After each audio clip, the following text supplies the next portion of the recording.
Hello friends, good evening. Welcome to my YouTube channel. मैं दीपिका मिश्रा। चलिए हम लोग अपनी आज की क्लास को स्टार्ट करते हैं। आज हम लोग अपनी क्लास को एक न्यू टॉपिक के साथ स्टार्ट करते हैं। आज हम लोगों का टॉपिक क्या है? आहार नियोजन। हम लोगों ने सभी विभिन्न रोगों के बारे में, विभिन्न पोषक तत्वों के बारे में, इन सभी के बारे में डिस्कशन किया, बट आहार नियोजन और ऐसे कुछ और टॉपिक हैं जो हम लोगों के बचे हुए हैं। तो मैं कोशिश करूंगी कि इसको जल्दी से ही हम लोग इस पेपर को खत्म करके एक नया पेपर शुरू करें। तो आज हम लोगों की टॉपिक क्या है? आहार नियोजन। आज हम लोग आहार नियोजन के बारे में डिस्कशन करेंगे। ओके, तो आहार नियोजन क्या है? सबसे पहले ये जानना जरूरी है कि आहार नियोजन क्या है या आहार नियोजन किसे कहते हैं। तो आहार आयोजन या आहार नियोजन वह प्रक्रिया है जिसमें पोषण संबंधी सिद्धांतों को ध्यान में रखते हुए यह निश्चित किया जाता है कि वह जो आहार हो वह परिवार के सभी सदस्यों की आवश्यकताओं और स्वास्थ्य एवं रुचि के अनुरूप हो। तो कैसा होना चाहिए आहार नियोजन? आहार नियोजन, इसको नोट कर लीजिए, फिर समझाती हूँ। आहार नियोजन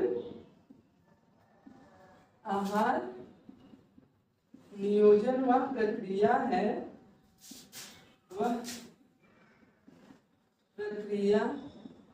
है जिसमें पोषक संबंधी सिद्धांतों को ध्यान में रखते हुए पोषण संबंधी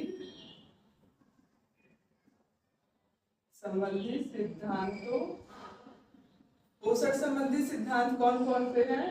आप लोगों को पता होगा, नहीं पता होगा तो अभी मैं बता दूंगी। तो आहार नियोजन वह प्रक्रिया है जिसमें पोषण संबंधी सिद्धांतों को ध्यान में रखते हुए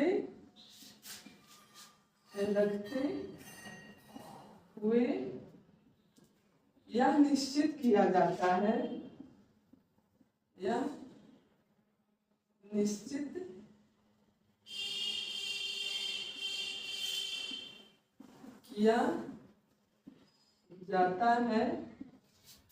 कि वह आहार, जिस आहार की वह योजना बना रहे हैं, कि वह आहार परिवार के सदस्यों की आवश्यकता,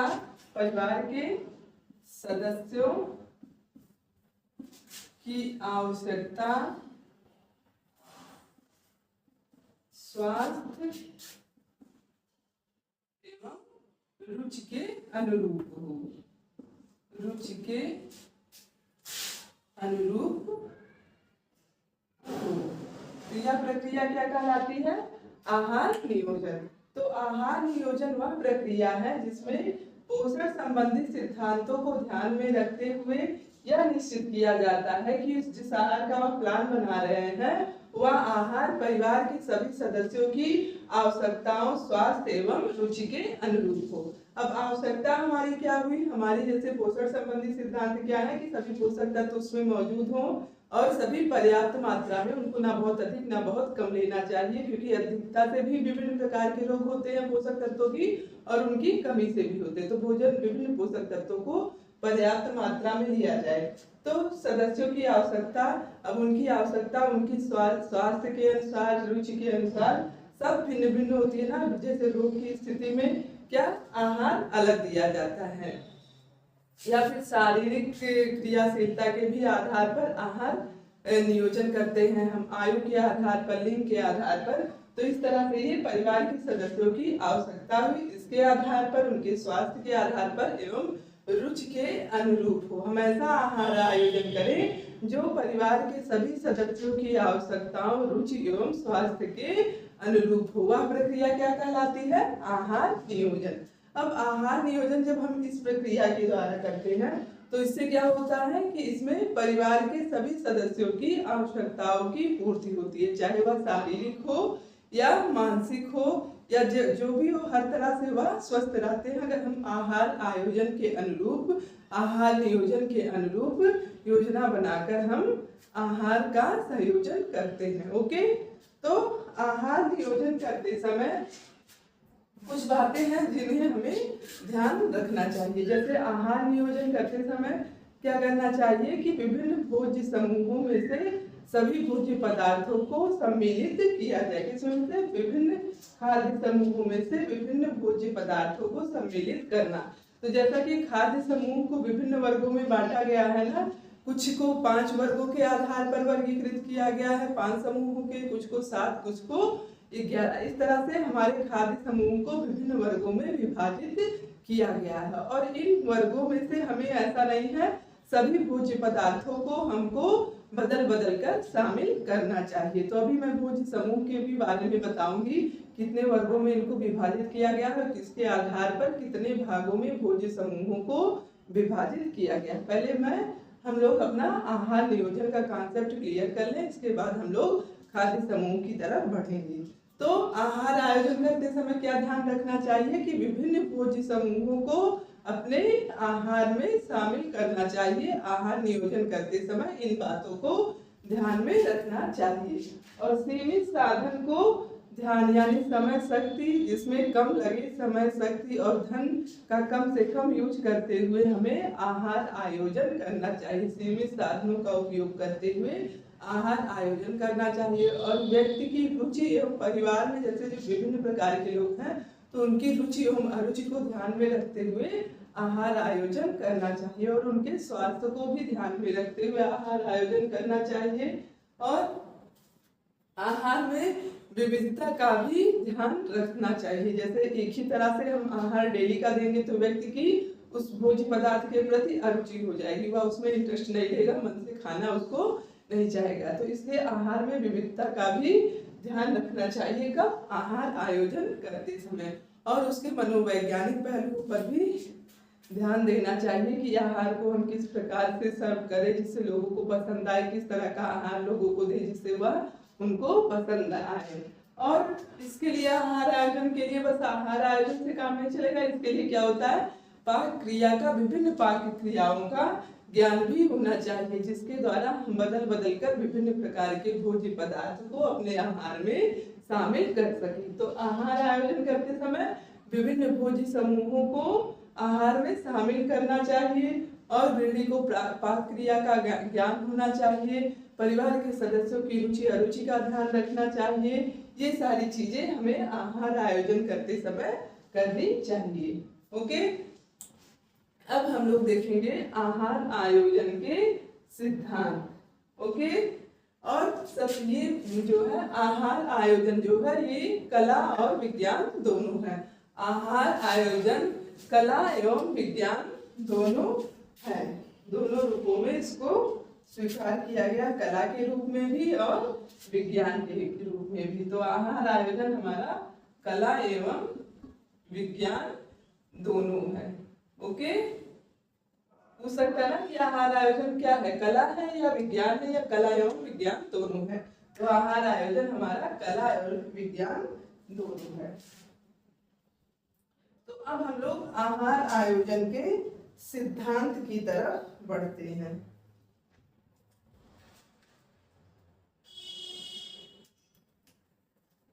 ओके,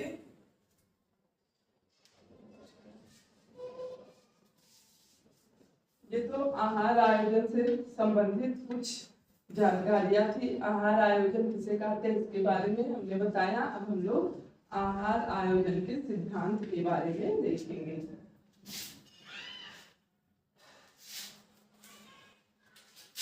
आहार आयोजन के क्या है सिद्धांत।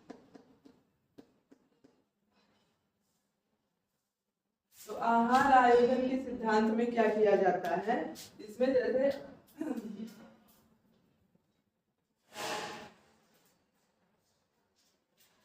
इसमें आहार आयोजन में परिवार के प्रत्येक सदस्य की दैनिक प्रस्तावित भोज्य तत्वों की आवश्यकता की पूर्ति हो, इसका हमको आहार आयोजन करते समय ध्यान रखना चाहिए। क्या होता है? परिवार के प्रत्येक सदस्य की दैनिक पोषक तत्वों की आवश्यकता की पूर्ति हो। और क्या है? साधन जो है सीमित हो, उनका ध्यान में रखते हुए आहार नियोजन करना चाहिए। सीमित साधनों का ध्यान रखते हुए आहार नियोजन करना चाहिए, यानी समय, शक्ति और धन को ध्यान में रखते हुए आहार नियोजन करना चाहिए। तो पहला हमारा क्या है, परिवार के प्रत्येक सदस्य की दैनिक प्रस्तावित भोज्य तत्वों की आवश्यकता की पूर्ति हो। परिवार के प्रत्येक सदस्य की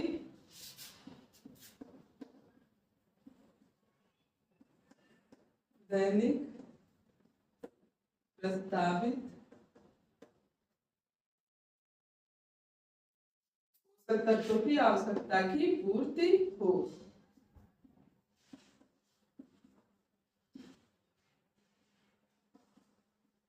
ये क्या है, इसके सिद्धांत हैं, किसके, आहार आयोजन के।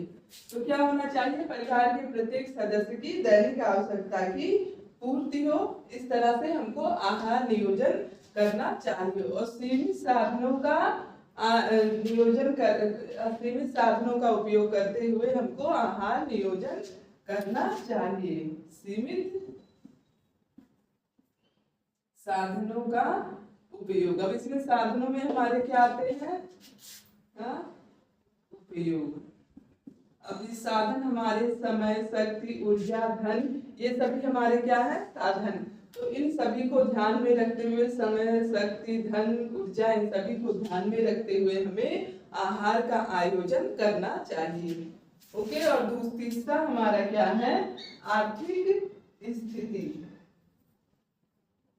आर्थिक स्थिति में क्या आएगा, आर्थिक स्थिति। आर्थिक स्थिति में जैसे हर फैमिली जो है, हर परिवार जो है, सबकी स्थिति एक सी नहीं है। कोई उच्च आय वर्ग में, कोई निम्न, कोई मध्यम आय वर्ग में आता है। तो हमको इस स्थिति को ध्यान में रखते हुए कि हम किस आय वर्ग में आते हैं, हमारी आर्थिक स्थिति उच्च आय या निम्न है, इसको ध्यान में रखते हुए आहार आयोजन करना चाहिए। जैसे बहुत ही गरीब फैमिली से कोई है, तो वह बहुत अधिक महंगी चीजों का यूज नहीं कर पाएगा ना, तो इस चीज को हमको ध्यान में रखते हुए आहार आयोजन करना चाहिए, यानी आर्थिक स्थिति का भी ध्यान रखना चाहिए। और चौथा क्या है, समय, आहार का समय निश्चित हो। आहार का समय निश्चित हो। अब आहार का समय निश्चित हो, इसका मतलब क्या हुआ, जैसे एक रूटीन आहार नियोजन इस तरह से प्लान करना चाहिए कि आहार का समय निश्चित हो, कि किस टाइम पे हमको नाश्ता करना है, किस टाइम पे हमको दूध लेना, किस टाइम पे हमको हल्का आहार लेना, किस टाइम पे भारी, ये सारी चीजें हमको ध्यान में रखते हुए आहार आयोजन करना चाहिए। जैसे रात में बहुत ज्यादा हैवी भोजन नहीं कोई करता ना, कि रात में बहुत अधिक मात्रा में, रात में सभी को कम भोजन करना चाहिए।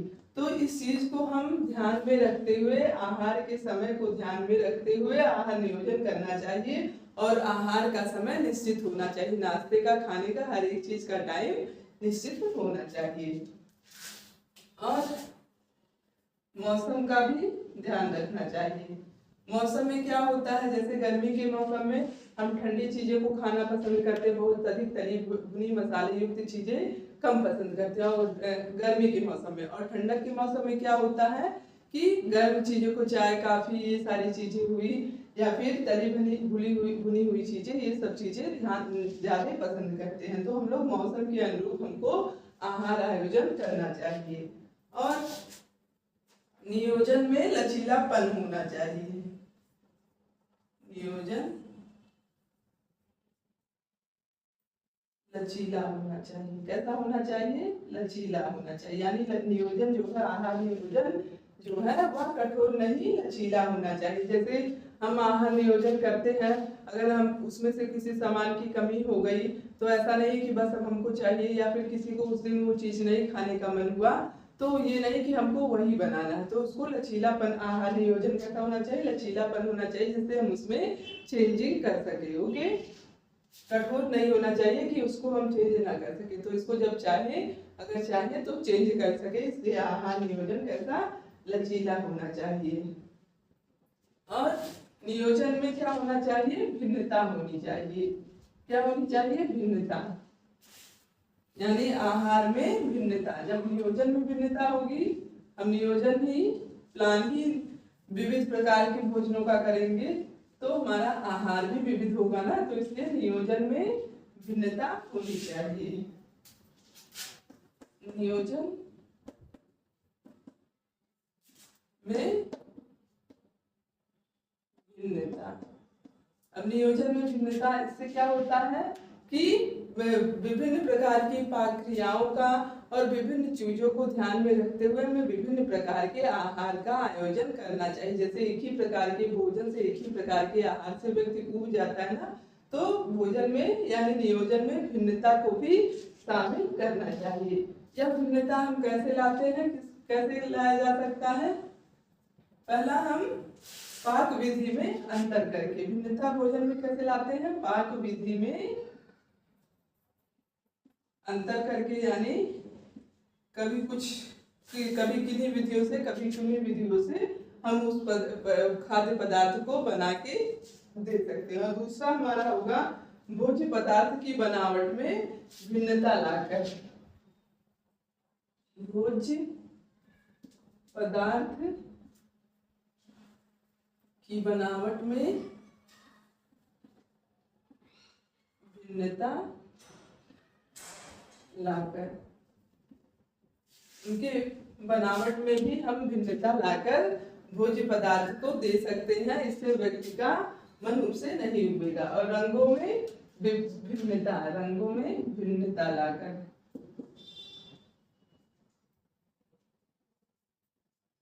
बच्चे क्या होते हैं ना, बच्चे पहले भोजन को देखते हैं, उसके कलर को देखते हैं। अगर उसका कलर उनको अच्छा लगता है तो हाँ ये चीज मुझे पसंद है, मैं इसको खाऊंगा। तो रंगों का भी, भोज्य पदार्थ के रंगों का भी बहुत इफेक्ट पड़ता है, भोज्य पदार्थों पर बहुत इफेक्ट पड़ता है। भोज्य पदार्थ के रंगों का हम सभी पर इफेक्ट पड़ता है। इसलिए भोजन में विभिन्नता लाने के ये विभिन्न तरीके हैं जिनको हमें ध्यान में रखते हुए आहार आयोजन करना चाहिए।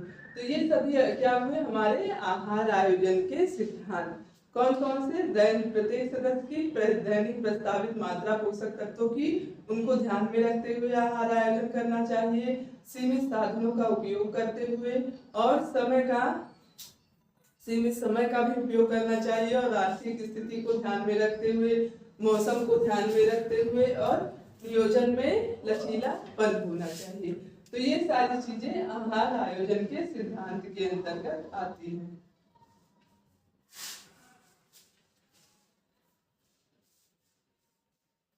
तो अब हम लोग क्या देखेंगे? ये तो हमारा आहार आयोजन का सिद्धांत हुआ। अब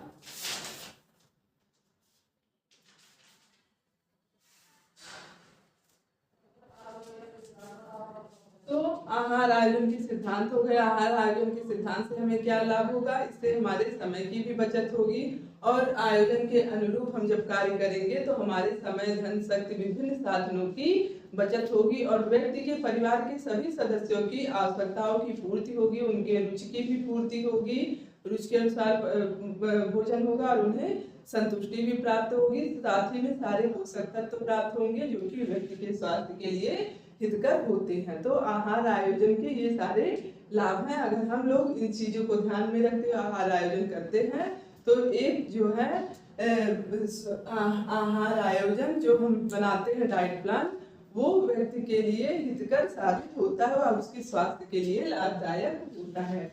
तो ये सारी चीजें कुछ बेसिक सी चीजें हैं आहार आयोजन के बारे में जिसको हमने बताया। अब हमने अभी आपसे क्या बोला है? खाद्य समूहों के बारे में हम लोग डिस्कशन करेंगे, विभिन्न खाद्य समूहों के बारे में।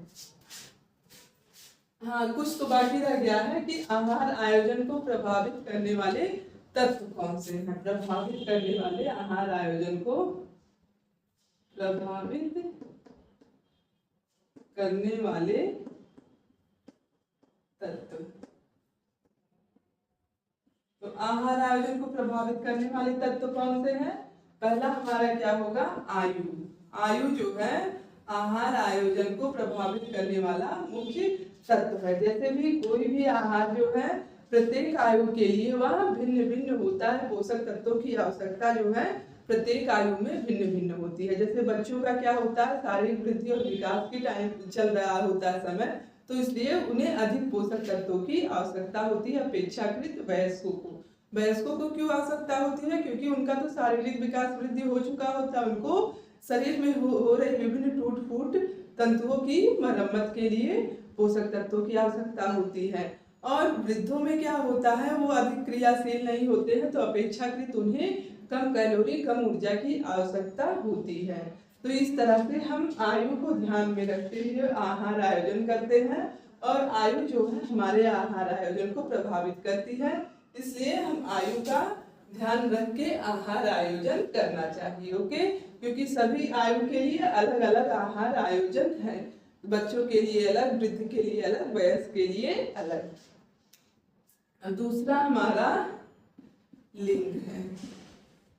अब इसमें क्या होता है, इसमें जैसे पुरुषों महिलाओं की अपेक्षा पुरुषों का जो शारीरिक बनावट होता है या शारीरिक क्रियाशीलता या इन सभी के कारण पुरुषों को अधिक पोषक तत्वों की आवश्यकता होती है अपेक्षाकृत महिलाओं को। और महिलाओं को भी पुरुषों की अपेक्षा अधिक पोषक तत्वों की आवश्यकता कब होती है? जब वह प्रेगनेंसी पीरियड यानी गर्भावस्था के टाइम में महिलाओं को अधिक पोषक तत्वों की आवश्यकता होती है, या ब्रेस्ट फीड करवाती हैं जो स्तनपान कराने वाली महिलाएं हैं, उस समय उन्हें अधिक पोषक तत्वों की आवश्यकता होती है।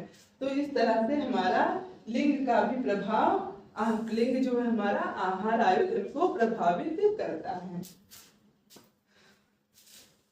और क्या है? शारीरिक आकार।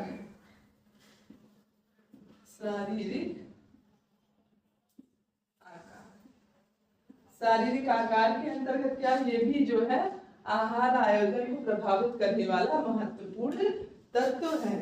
शारीरिक आहार जैसे बहुत हिष्ट पुष्ट स्वस्थ व्यक्ति, काफी लंबे चौड़े व्यक्ति को अधिक पोषक तत्वों की आवश्यकता होती है ना, अपेक्षाकृत जो छोटे या कम दुबले पतले हैं उनकी अपेक्षा जो हिष्ट पुष्ट स्वस्थ काफी लंबे चौड़े होते हैं उन्हें अधिक पोषक तत्वों की आवश्यकता होती है। जैसे एक छोटे से बलून में कम हवा आएगी और बड़े बलून में ज्यादा हवा आती है, उसी तरह से एक स्वस्थ व्यक्ति को, लंबे चौड़े हृष्ट पुष्ट व्यक्ति को अधिक पोषक तत्वों की आवश्यकता होती है अपेक्षाकृत कम दुबले पतले व्यक्ति की। ओके, अपेक्षाकृत दुबले पतले व्यक्ति की अपेक्षा कम पोषक तत्वों की आवश्यकता किसको होती है? दुबले पतले व्यक्ति को। पोषक तत्वों की आवश्यकता सभी को होती है, बट अधिक जो हृष्ट पुष्ट स्वस्थ शारीरिक लंबे चौड़े होते हैं उनको उनकी अपेक्षा अधिक आवश्यकता होती है। तो इसको ध्यान में रखते हुए आहार आयोजन करना चाहिए। अब क्या है चौथा? कार्य क्षेत्र। ये भी क्या करते हैं? प्रभावित करने वाले तत्व हैं किसको? आहार आयोजन को। कार्य क्षेत्र हमारा हुआ क्या? जैसे जो शारीरिक रूप से अधिक क्रियाशील होते हैं उनको अधिक पोषक तत्वों की आवश्यकता होती है, और जो व्यक्ति मानसिक रूप से क्रियाशील होते हैं उनको अपेक्षाकृत कम पोषक तत्व। शारीरिक रूप से अधिक ऊर्जा बर्न होगी ना, अधिक ऊर्जा कैलोरी की आवश्यकता होगी, इसलिए उन्हें अधिक पोषक तत्वों की आवश्यकता होती है, और जो मानसिक रूप से अपेक्षाकृत उनको कम पोषक तत्वों की आवश्यकता होती है। तो कार्य क्षेत्र पर भी हमारा डिपेंड करता है आहार आयोजन। और पांचवा हमारा क्या हुआ? जलवायु। जलवायु भी आहार आयोजन को प्रभावित करता है। हमने बताया ना कि गर्मियों में क्या हम लोग ठंडा कोल्ड ड्रिंक लस्सी वगैरह ज्यादा पसंद करते हैं, और ठंडक में चाय काफी इन सारी चीजों को पसंद करते हैं। तो ये सारी चीजें हमारे आहार आयोजन को प्रभावित करती है। जलवायु और व्यक्ति का स्वास्थ्य भी क्या करता है? आहार आयोजन को प्रभावित करता है। एक स्वस्थ व्यक्ति का आहार अलग और अस्वस्थ व्यक्ति का आहार उसके रोग की स्थिति के आधार पर भिन्न होता है। तो स्वास्थ्य भी प्रभावित करता है, और परिवार के सदस्यों की संख्या भी हमारे आहार आयोजन को प्रभावित करती है। भोजन संबंधी आदतें एवं रुचि। भोजन संबंधी आदतें एवं रुचि। इसमें क्या समझाना है? आप लोग समझ ही रहे होंगे कि सबकी भोजन संबंधी आदतें और रुचि अलग अलग होती हैं, तो इन सारी चीजों को भी ध्यान में रखा जाता है, ये भी हमारे आहार नियोजन को प्रभावित करते हैं।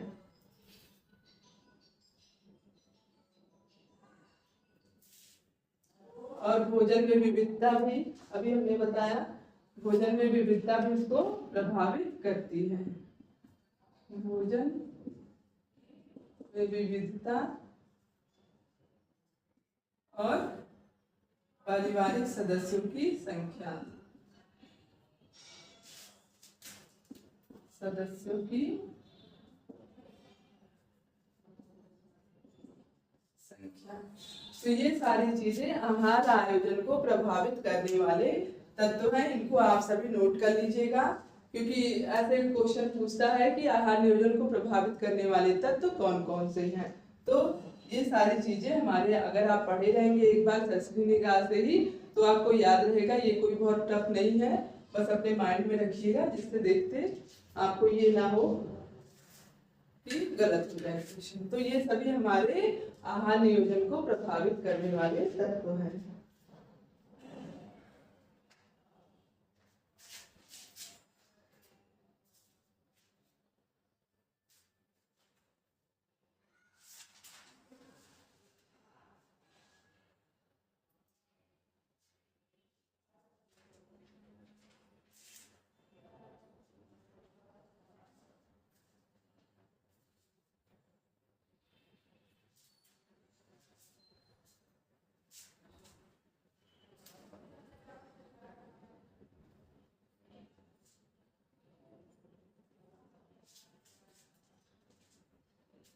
इसको आप लोग नोट कर लीजिए।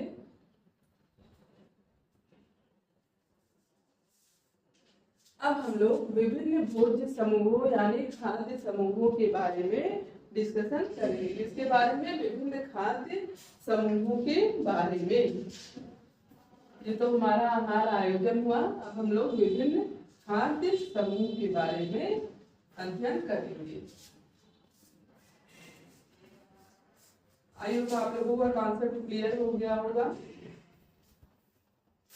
ये तो बेसिक चीजें हैं, बट मैं सोची कि कोई भी टॉपिक आप लोगों की छूटने ना पाए, इसलिए मैं इसके बारे में बता दी। नोट करना चाहिए तो नोट कर लीजिए, क्योंकि ये भी हमारे सिलेबस में है, इसलिए हमने इसको नोट करवा दिया है। अब हम क्या देखेंगे? भोज्य समूह। विभिन्न भोज्य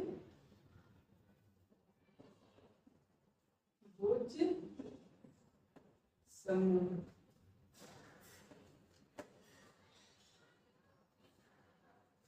जिसको हम क्या कहते हैं? फूड इच्छा मिल जाते हैं।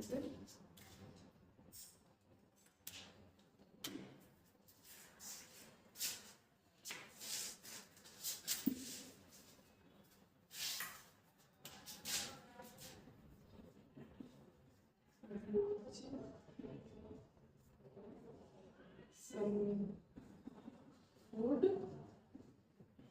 ग्रुप।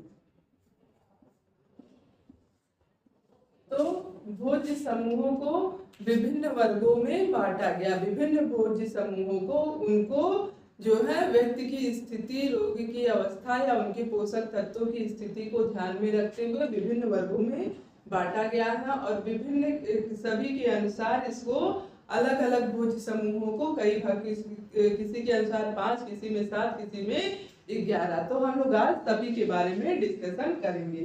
तो हमारे भारत में क्या है? भोज्य समूहों को 5 भागों में बांटा गया है। कितने भागों में? 5 भागों में बांटा गया है। तो ICMR जो है, ICMR ने भी, यानी भारतीय चिकित्सा अनुसंधान परिषद द्वारा 5 मूलभूत भोज्य पदार्थों को वर्गीकृत किया गया है। इसको 5 मूलभूत खाद्य वर्गों का सुझाव दिया गया है। भारतीय चिकित्सा अनुसंधान परिषद द्वारा, भारतीय चिकित्सा अनुसंधान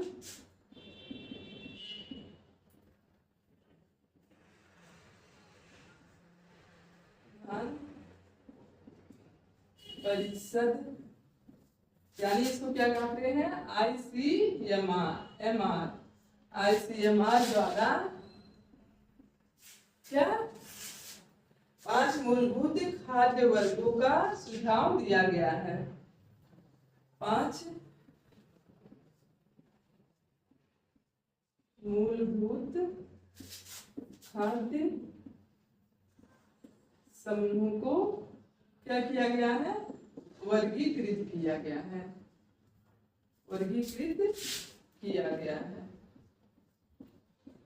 यानी आईसीएमआर के द्वारा जो है भोज्य समूह को 5 वर्गों में बांटा गया। कितने वर्गों में, 5 वर्गों में। अब आईसीएमआर हमारा क्या है, आईसीएमआर का फुल फॉर्म क्या है, Indian medical research Indian council of medical research. Indian, यहाँ लिख दूं आईसीएमआर का full form Indian medical, Indian council of medical research.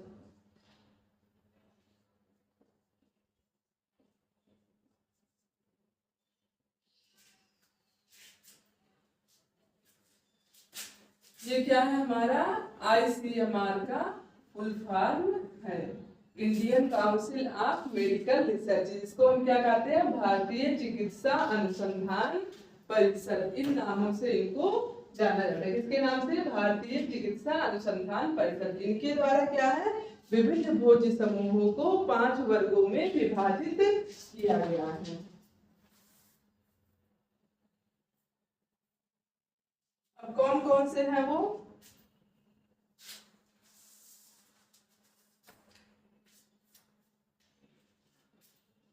पहले में हम क्या लेंगे, इसको मिटा देती हूँ, आप लोग इसको नोट कर लीजिएगा क्योंकि इसमें बोर्ड में जगह नहीं बचेगी अगर मैं नोट करती हूँ। तो भारतीय चिकित्सा अनुसंधान के अनुसार भोज्य समूहों को 5 भागों में बांटा गया है, यानी आईसीएमआर के अनुसार।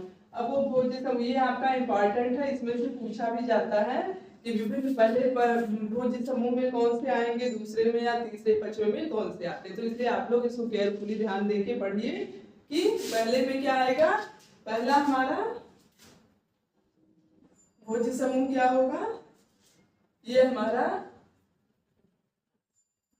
खाद्य समूह हो गया, और दूसरा हमारा क्या हुआ, मुख्य पोषक तत्व, प्राप्त होने वाले तत्व, पोषक।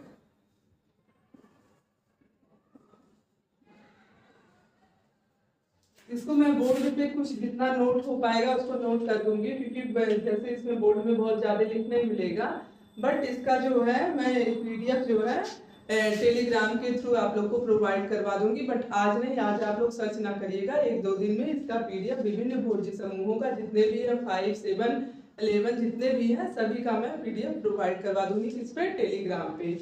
तो ये खाद्य समूह जो है इसको मैं समझाने के लिए अभी आप लोगों को बता दे रही हूँ। ये खाद्य समूह जो है, तो पहला हमारा क्या है, उनसे प्राप्त होने वाले पोषक तत्व हैं। तो पहला हमारा क्या है, पहले खाद्य समूह में क्या आएगा, अनाज, खाद्यान्न एवं उनके उत्पाद। क्या, अनाज, खाद्यान्न एवं उनके उत्पाद। ये हमारे प्रथम भोज्य समूह में क्या आएगा, विभिन्न प्रकार के अनाज, खाद्यान्न और उनके उत्पाद। अब इसमें क्या आएगा, इसमें हमारा विभिन्न प्रकार के अनाज जैसे चावल, गेहूं, रागी, बाजरा, ये सारी चीजें हुई, और जौ, उनके उत्पाद जैसे चावल की कनी, गेहूं का आटा, ये सारे उनके उत्पाद हुए। तो क्या हुआ, अनाज में चावल, गेहूं, रागी, बाजरा, जौ, और उसके बाद जौ की, चावल की कनी हुई, और गेहूं का आटा, ये सभी उनके उत्पाद हुए। तो इसको लिखना पड़ेगा या मैं बता दे रही हूँ, आप लोग नोट करना चाहिए अभी तो नोट कर लीजिए, और वैसे मैं इसको टेलीग्राम के थ्रू आप लोगों को प्रोवाइड करा दूंगी। तो वो पहले भोज्य समूह में हमारे अनाज, खाद्यान्न एवं उनसे उनके उत्पाद आते हैं, जिसके द्वारा हमें ऊर्जा, प्रोटीन, पारोक्ष वसा क्या मिलता है, ऊर्जा मिलता है, प्रोटीन मिलता है, और पारोक्ष वसा। पारोक्ष वसा क्या है, जैसे इसके द्वारा हमें प्रत्यक्ष रूप से वसा प्राप्त नहीं होती है, बट परोक्ष रूप से वसा प्राप्त होती है। फोलिक अम्ल, लौह तत्व और रेशा, फोलिक एसिड, लौह तत्व और क्या मिलता है, रेशा, और ऐसे बहुत सी चीजें, पोषक तत्व इनके द्वारा हमें प्राप्त होते हैं। तो ये हमारा पहला खाद्य समूह का जो है पहला है। और दूसरा हमारा देखिए, पहले के अंतर्गत जो मैं नोट कर रही हूँ वही आएगा, दूसरे खाद्य समूह के अंतर्गत जो लिखूंगी वही, ये नहीं कि ऊपर से नीचे दूसरे वाले को आप पहले में कर दीजिए, सीक्वेंस वाइज ही रहेगा। और दूसरे में दाल एवं फलियां आती हैं, दालें और फलियां। इसमें क्या होता है, विभिन्न प्रकार के हमारे दाल आते हैं, जैसे काला चना, उड़द, मूंग, लोबिया, मटर, राजमा, सोयाबीन, ये सारी चीजें इसके अंतर्गत आती है। जैसे क्या हुआ, चना हुआ, काला चना हुआ, मूंग हुआ, उड़द हुआ, लोबिया हुआ, बीन हुआ, ये सारी चीजें हमारी, सोयाबीन हुई, फलियां हुई, ये सारी चीजें हमारी दाल एवं फलियों के अंतर्गत आती हैं। अब इसके द्वारा हमें क्या, ऊर्जा, प्रोटीन और कैल्शियम, लौह तत्व, ऐसे बहुत सी चीजें मिलती हैं। ऊर्जा, प्रोटीन, कैल्शियम, लौह तत्व। इसमें हमने पूरे को नहीं नोट किया, कुछ कुछ को नोट कर दे रही हूँ, तो आप लोग उसको नोट करना चाहिए, नोट कर लीजिएगा। और तीसरा हमारा क्या होगा, तीसरे खाद्य समूह में दूध, मांस, मछली और उनसे बने उत्पाद क्या होंगे, दूध, मांस, मछली और उनसे बने उत्पाद, उनसे बने उत्पाद आएंगे। इसके द्वारा भी हमको क्या मिलता है, प्रोटीन मिलता है, वसा मिलता है, विटामिन B12 और कैल्शियम। प्रोटीन, वसा, विटामिन B12 और क्या मिलता है, कैल्शियम भी मिलता है।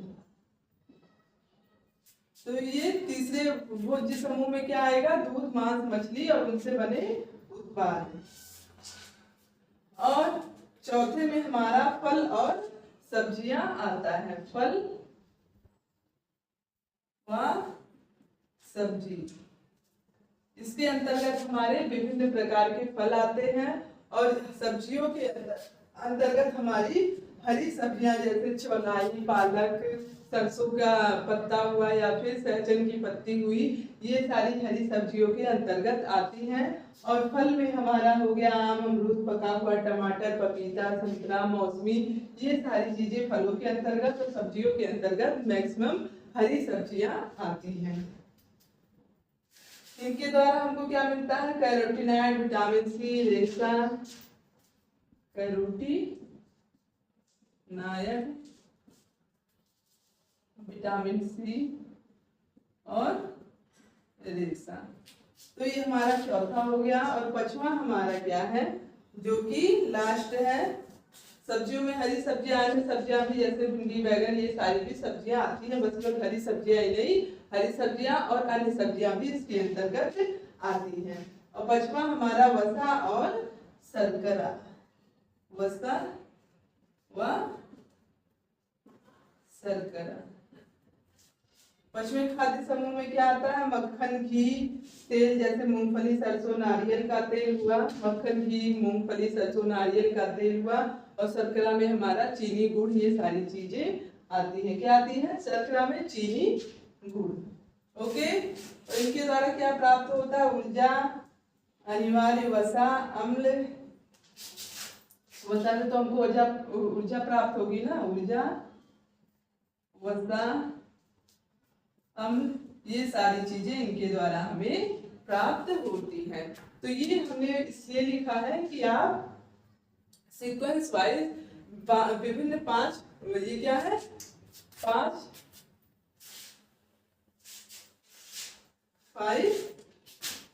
खाद्य समूह है।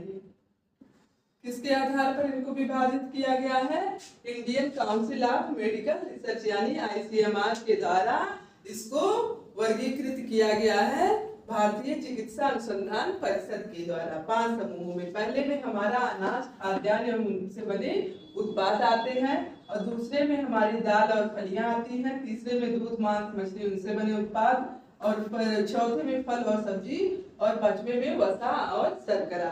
तो इस तरह से आप इनको सीक्वेंस वाइज याद करिएगा। जैसे पूछ सकता है ना कि 5 फूड ग्रुप जो है, इसमें पहले नंबर पे कौन से भोज्य पदार्थ आते हैं, या चौथे नंबर पर कौन से आते हैं, चौथे भोज्य समूह में कौन सा आएगा।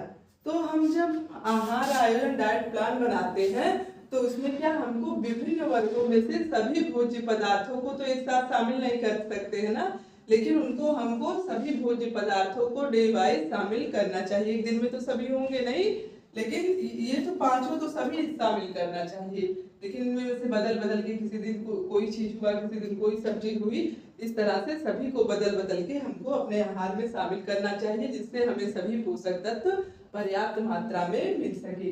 और इन्हीं को ध्यान में रखते हुए इन भोज्य समूहों को बांटा गया। किनको? व्यक्ति की पोषक तत्वों की आवश्यकताओं को ध्यान में रखते हुए, कि जिससे व्यक्ति को सभी पोषक तत्व पर्याप्त मात्रा में मिल सके। तो इन्हीं को ध्यान में रखते हुए इन्हें 5 वर्ग समूह में बांटा गया है। किसके? ICMR के द्वारा।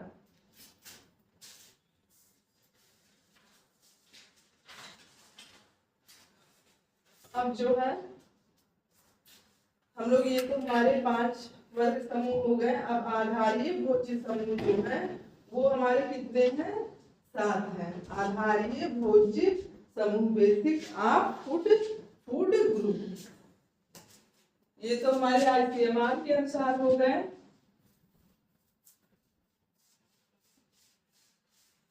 और इसका जैसे पिरामिड भी बना के देता है, जैसे पिरामिड ऐसे रहेगा ना, पिरामिड ऐसे आपका रहा।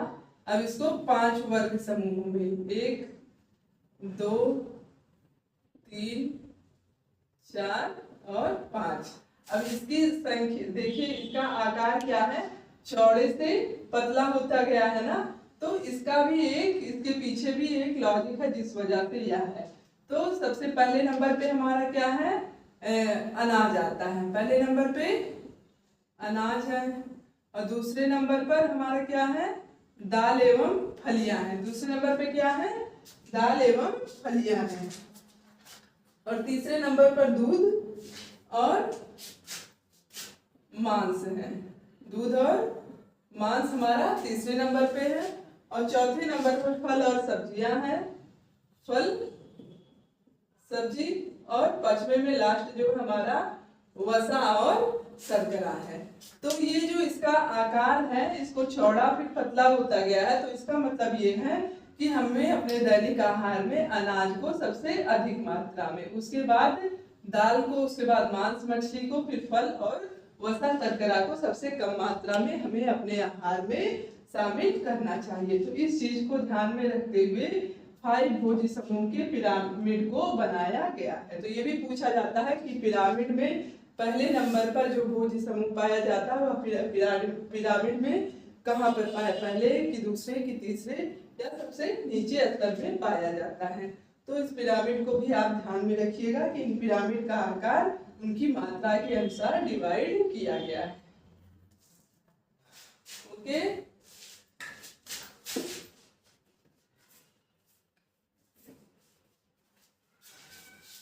अब हम आधारीय भोज्य समूह के बारे में देखेंगे, जिनको 7 भागों में बांटा गया है।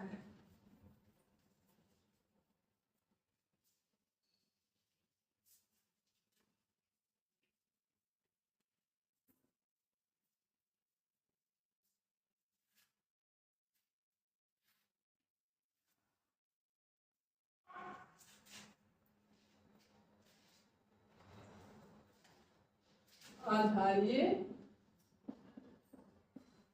भोज्य समूह, basic of food group, basic of food group. तो आधारीय भोज्य समूह को कितने आधार पर? 7 भागों में बांटा गया है, जिसके नेशनल रिसर्च काउंसिल के विशेषज्ञों के अनुसार, नेशनल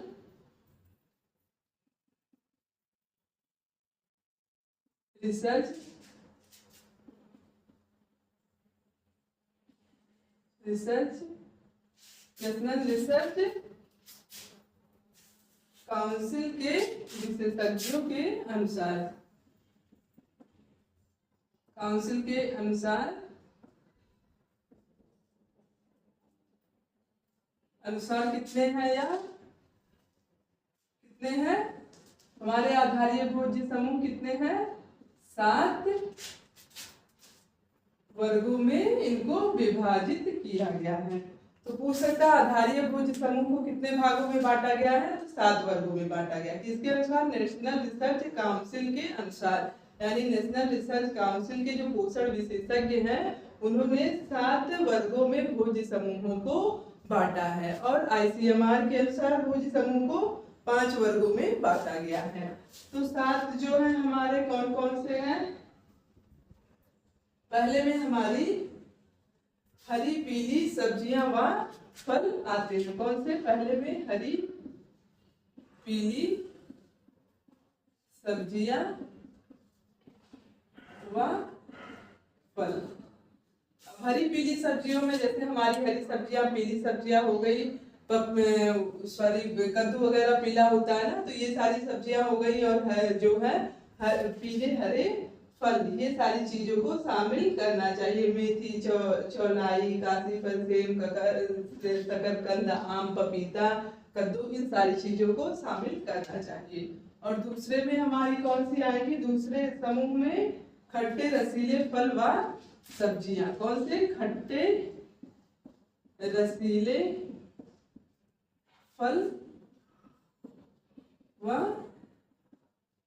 सब्जियां। दूसरे खाद्य समूह के अंतर्गत खट्टे रसीले फल व सब्जियां आते हैं। और तीसरे में हमारा आलू, फल व अन्य सब्जियां। कौन सा आता है, आलू, फल व अन्य सब्जियां।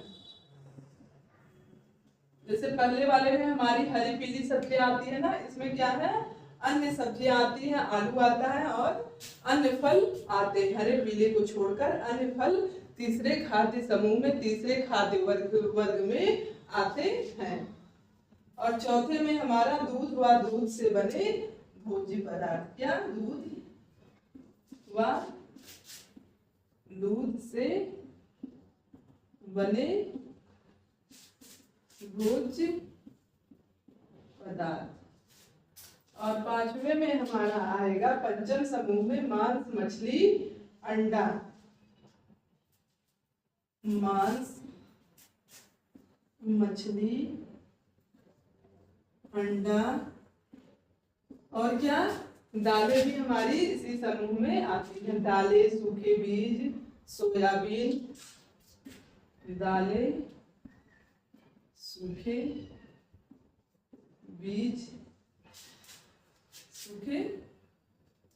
बीज, और सोयाबीन और नट्स जितने भी हैं वो सारे हमारे पंचम वर्ग में, यानी पंचम समूह में हमारा मांस, मछली, अंडा, दालें, सूखे बीज, सोयाबीन, नट्स वगैरह सभी आते हैं। और छठवें में हमारा क्या होगा, विभिन्न खाद्यान्न व उनसे बने पदार्थ। छठवें में विभिन्न खाद्यान्न व उनसे बने पदार्थ। अब इसमें क्या आएगा, हमारे विभिन्न प्रकार के अनाज और उनके द्वारा बने विभिन्न प्रकार के पदार्थ इसके अंतर्गत आते हैं। जैसे अनाज में आटा, रोटी, ब्रेड, ये सारी चीजें हमारी इसके अंतर्गत आएंगी। और सतवें में हमारा क्या है, घी, तेल व शर्करा। घी, तेल व शर्करा। तो ये हमारा क्या है, 7 भोज्य समूह, यानी 7 खाद्य समूह में इनको विभाजित 7 वर्गों में खाद्य समूहों को विभाजित किया गया है। इसको हम क्या कहते हैं? आधारीय भोज्य समूह। क्वेश्चन पूछ सकता है आधारीय भोज्य समूह को कितने वर्गों में बांटा गया है? तो इनको 7 वर्गों में बांटा गया है। पहले खाद्य समूह में कौन से आएंगे? हरी पीली सब्जियां व फल। तीसरे चौथे में कौन से आएंगे? दूध व दूध से बने भोज्य पदार्थ। तो ये भी जितने भी हैं आप इनको सीक्वेंस वाइज ही याद करिएगा। ये नहीं कि पहले की जगह तीसरे, तीसरे की जगह पहला। हर एक खाद्य समूह का, हर एक वर्ग का अलग अलग खाद्य समूह है। तो आधारीय भोज्य समूह को 7 वर्गों में बांटा गया है। किसके अनुसार आधारीय भोज्य समूह को बांटा गया? नेशनल रिसर्च काउंसिल के अनुसार। अब ये तो मैंने बस स्लाइडली बता दिया है कि कौन से भोज्य समूह को किस वर्ग में रखा गया। अब इसके अंतर्गत मैंने बताया है क्या क्या आते हैं और इनके द्वारा कौन से पोषक तत्व प्राप्त होते हैं। इसको मैंने नोट नहीं किया है क्योंकि मैं आप लोगों को पीडीएफ जो है प्रोवाइड करवा दूंगी इससे टेलीग्राम के थ्रू, क्योंकि बोर्ड पे इतना लिख पाना संभव नहीं है जल्दी। और ये तो हमारा नेशनल काउंसिल ऑफ के अनुसार हुआ, नेशनल रिसर्च काउंसिल के अनुसार 7 भागों में इनको बांटा गया है।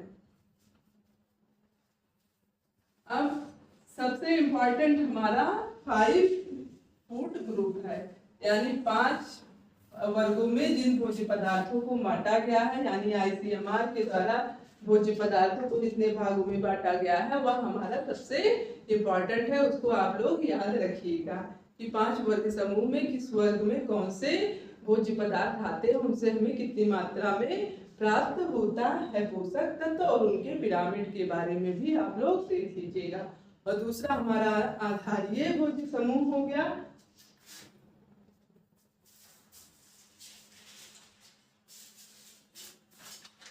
और लास्ट हमारा है कृषि विभाग संयुक्त राज्य अमेरिका के द्वारा 11 आधारभूत भोज्य समूह बताए गए हैं। अब ये इतने लंबे हैं कि इसको मैं बोर्ड पे नहीं लिख सकती हूँ, इसलिए इसका पीडीएफ आप लोगों को दे दूंगी, आप उनको नोट कर लीजिएगा कि इनके कृषि विभाग के द्वारा 11 भोज्य समूह बताए गए हैं। किसी के अनुसार 7 है, किसके अनुसार? आधारीय भोज्य समूह को कितने बेसिक फूड ग्रुप को कितने भागों में बांटा गया है? 7। और आईसीएमआर के अनुसार कितने वर्गों में? 5 वर्गों में। और कृषि विभाग के अनुसार 11 वर्गों में। अब सभी के बारे में हमने बता दिया है आपको। अब सभी का मैं आप लोगों को पीडीएफ दे दूंगी टेलीग्राम के थ्रू, बट आज इसको सर्च मत करिएगा, 1-2 दिन में मैं इसको प्रोवाइड करवा दूंगी। ओके, तो आज हम लोगों का आहार आयोजन और आहार भोज्य समूह के बारे में ये जो दोनों जो टॉपिक है वो आज हम लोग की कंप्लीट हो गई। तो नेक्स्ट डे हम लोग एक न्यू टॉपिक के साथ मिलते हैं। तब तक के लिए बाय बाय।